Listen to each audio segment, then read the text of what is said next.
인터뷰하기 전에 궁금했던 게 네. 수갑을 채울 때 손을 뻗잖아요. 네네. 되게 아파하더라고요. 이 수갑을 차본 적은 없어서 그렇죠. 진짜 아픈 건지 좀 궁금한데 진짜 그렇죠. 아파요? 한번 해드릴까요? 네. 네. 여기 관절이 있기 때문에 이게 네. 이렇게 꺾어서 네. 이렇게 아!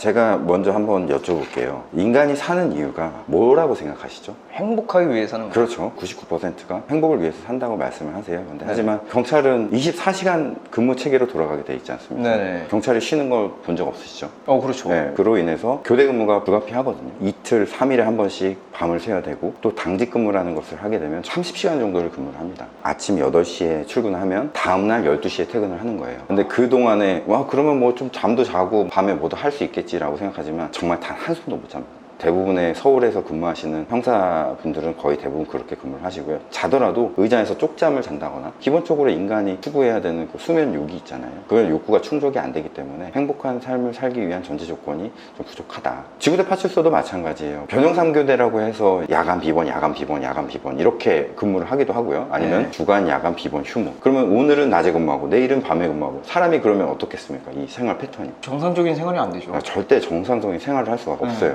그냥 단순히 앉아서 사무직만 한다고 해도 주간에 근무했다고 야간에 근무했다 그러면 사람의 몸이 망가지는데 거기다가 범죄자들이랑 맨날 상대를 해야 되고 우리가 변사사건이라고 하는데 의문의 죽음이 있을 때 경찰관이 가서 범죄 혐의가 있냐 없냐를 따지는 거거든요. 그런 것들이 대부분 이제 자살을 한다거나 맨날 그런 걸 봐야 돼요. 여러 가지 범죄 진압하고 치안을 유지하는 데 있어서 경찰이 해야 되는 일이 굉장히 많거든요. 네. 근데 또 그렇게 하면서도 적절한 보상이 이제 이루어진다고 한다면 돈을 많이 받으면 감수하고 할 수 있겠죠. 하지만 공무원의 월급이라는 게 어떻습니까? 정해져 있죠. 딱 정해져 있어서 일정 시간 이상 근무를 하게 되면 받을 수가 없어요. 그러니까 예를 들어서 모든 공무원들은 하루에 8시간씩 근무를 하지 않습니까? 네. 9시부터 6시까지. 그거를 한 달로 계산하면 보통 148시간에서 150시간 정도가 돼요. 네, 그렇죠. 근데 경찰 같은 경우에는 보통 60에서 90시간 정도를 하거든요. 추가로요? 네, 그렇게 해야지만 근무가 돌아가요. 이 네. 경찰이 14만 경찰관이 시간의 수당이라는 걸 더 하면 원래 더 주는 게 맞잖아요. 맞아요. 근데 예산이라는 게 있기 때문에 그 예산을 벗어나서는 줄 수가 없어요. 이번 연도는 60시간까지밖에 못 주니 60시간까지 근무를 해라 라고 하는 게 말이 됩니까? 에? 네, 그런 것들이 굉장히 많아요. 그게 현실이에요. 범인을 잡고 체포를 했어요. 네. 근데 체포를 했는데 내가 근무 시간이 60시간 다 이번 달 끝났으니까 전 들어가겠습니다. 이게 됩니까?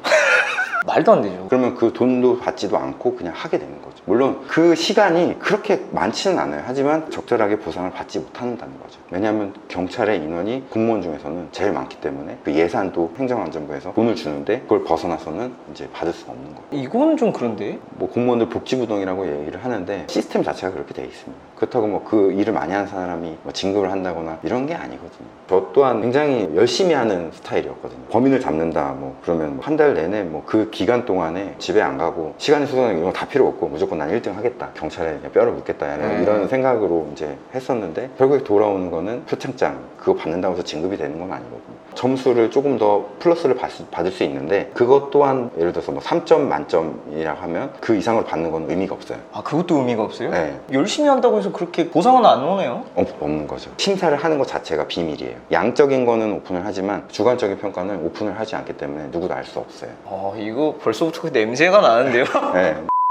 비리가 있는지 어떻게 있는지 어떻게 아냐는 거죠. 내가 아무리 노력해봤자 누가 꽂아서 아는 사람이 지인 통해서 하면 그냥 그 사람이 진급하는 거죠. 이게 진짜 영화에서 보는 뭐 경찰서장을 아는 라인이 있다. 진짜 그게 실제로 일어나고 있는 그런 일일 수도 있네요. 인간의 심리를 한번 살펴보시면은 정확하게 이거는 있을 수밖에 없는 게요. 똑같은 점수를 가지고 있습니다. A랑 B라는 친구가. A라는 친구는 내가 별로 아는 사람도 아니고 네. 말 그대로 듣보잡이에요. 근데 B는 항상 내가 보던 사람이고 학교 후배고 그렇다면 누굴 진급시키겠습니까? 당연히 후자죠. 이거를 실력이라고 봐야 됩니까? 근데 정량적인 게 같을 수가 있겠어요? 그것도 없죠. 네, 당연히 이 A라는 친구가 더 뛰어나더라도 기준치만 넘어서면 이 사람이 진급을 해도 전혀 문제가 되지 않는 그런 시스템을 가지고 있다는 거죠. 주관적인 평가에 의해서 진급이 될 수밖에 없는 구조로 돼 있다. 모든 공무원이 다 그렇게 돼 있습니다. 일반 회사 같은 경우에는 실적, 영업 실적이 뭐 얼마에 도달하면 이 사람을 판매 왕으로 한다든지 그렇죠. 아니면 하는 만큼 벌잖아요. 네, 실력을 인정해줘서 성과급을 준다든지 아니면 승진을 시켜주든지 하지만 공무원 조직은 그런 게 아니다. 그래도 너무하다. 제일 많이 예산을 투자하고 제일 많이 보상을 받으셔야 되는 분들이 못 받으시니까. 저 개인적으로는 정말 그래요. 교대 근무하시는 분들 좀 대우를 많이 받아야 된다고 생각을 해요. 이런 분들이 사실 만약에 없다고 하면 우리 사회가 돌아가지가 않는 거거든요. 그렇죠. 예, 이분들의 대접이 너무 이 사회에서 인정을 안 해주는 그런 게 좀 안타까운 현실인 거죠. 근데 그걸 제가 바꿀 수가 없으니까 제가 떠나야죠. 아, 그래서 퇴사를 하신 네, 거예요? 네. 네, 간단히 자기소개 부탁드리겠습니다. 유튜브 준교수 채널을 운영하고 있는 멘탈폴리스 준교수입니다. 경찰 안에 과가 되게 많잖아요. 그렇죠. 흔히 우리가 아는 강력반, 마약수사반. 네네. 어떤 과에 있으셨던 거예요? 네, 경찰은 제복을 입는 부서, 네. 사복을 입는 부서로 나눠지거든요. 그럼 사복을 입는 부서의 전체에 있는 사람들을 이제 형사라고 하는 거고요. 제복을 입으신 분들이 대부분이 지구대, 파출소, 교통, 기동대 이런 분들이 제복을 입으신 분들이에요. 그럼 선생님께서는 사복을 입으신 거예요? 경찰에 들어가면 다 자기가 원하는 부서에 가서 근무를 할 수가 있어요. 저는 그래서 형사도 해봤고 지구대 파출소도 해봤고 이제 특공대도 해봤고. 어디가 더 빡세요? 형사가 자기 시간이 제일 없고 적절한 보상이 이루어지지 않는 게 형사예요. 맞아요. 그 영화 같은 데에서만 봐도 뭐 당국 네. 수사하면 맨날 빵이랑 우유만 먹고 그러잖아요. 네네. 그게 진짜 현실이에요? 그렇죠. 거의 현실이라고 볼 수 있죠. 수사비 카드라는 게 나오는데 네. 이 돈은 예를 들어서 정보원을 만나서 썼다, 누굴 만나서 썼다라는 게 그 관련 증빙 서류가 또 다 있어야 돼요. 관리자의 입장에서는 그렇게 하는 게 맞지만 조금 너무 굉장히 타이트하다. 그렇게 해야지만 국민의 또 세금이 또 허투루 쓰이지 않는 거니까 맞다고 생각하지만 네. 그 예산이 굉장히 좀 적어요. 정보원이라고 말씀하셨잖아요. 네네네. 정보원이 일반 사람이 다 숨어 있는 거예요? 숨어 있는 게 아니고 대부분 반범죄자라고 보면 돼요. 잠재적 범죄자. 진짜 그런 네. 사람들을 써요? 어떤 사건에 연루됐던 적이 있던 사람 또는 뭐 참고인이라든지 이렇게 왔었던 사람들 중에서 협조가 잘 되는 사람이 있어요. 그런 사람들을 하고 이제 관계를 맺고 술도 마시고 그렇게 해서 정보를 좀 캐내고 얻어내는 경우가 있죠. 친구처럼 지내요, 사실은. 네, 친구처럼 지내고 동네에서 예를 들어서 오토바이 도난 사건이 계속 나요. 누구한테 가서 물어봐야 되겠습니까? 그 배달 대행이나 약간 그런 사람. 네, 배달 대행이나 아니면 오토바이 타는 비행 청소년들에게 네. 가서 물어보면 거의 대부분 나오거든요. 그래요? 네. 걔 어저께 타고 어디 가던데? 거기다 버렸어요. 가면 있는 경우가 있어요. 그런 식인 거죠. 진짜 있구나. 네, 그런 걸 이제 정보원이라고 하죠.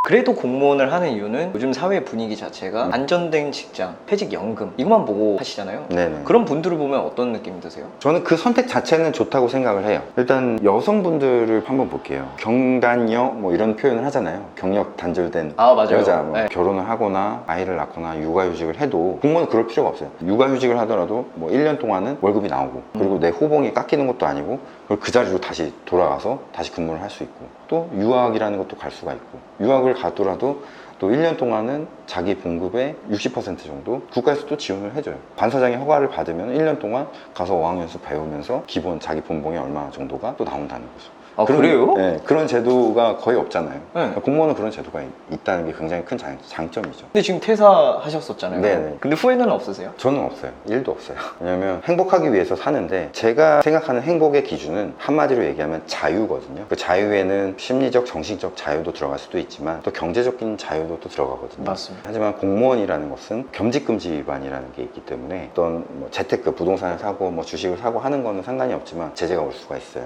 네. 재테크도 못해요? 근데 그게 사실은 맞아요. 왜냐면 그 공무원이라는 것 자체가 국가를 위해서, 국민을 위해서 존재하는 직업이기 때문에 그렇죠. 맨날 뭐 교대 근무하면서 네. 투자를 하거나 어디 뭐 이렇게 한다는 것 자체가 어렵고요. 또 사업자를 내는 것도 어렵고. 공무원은 아예 안 되잖아요. 그렇죠. 투잡이라는 게. 네. 물론 아예 안 되는 건 아니에요. 예를 들어서 경찰서장의 허가, 지방경찰청장의 허가를 받으면 이런 게 가능하긴 하거든요. 근데 그런 게 굉장히 뭐 낙타 바늘구멍 통과하는 것 같아요. 특히 경찰 같은 경우에는 예를 들어서 유튜브나 이런 걸 한다면 제가 형사인데 유튜브를 한다면 어떻겠어요? 그러면 범인들이 보고 저 유튜브 하는 사람 이렇게 되잖아요. 네. 그러니까 투잡 자체가 힘들어요.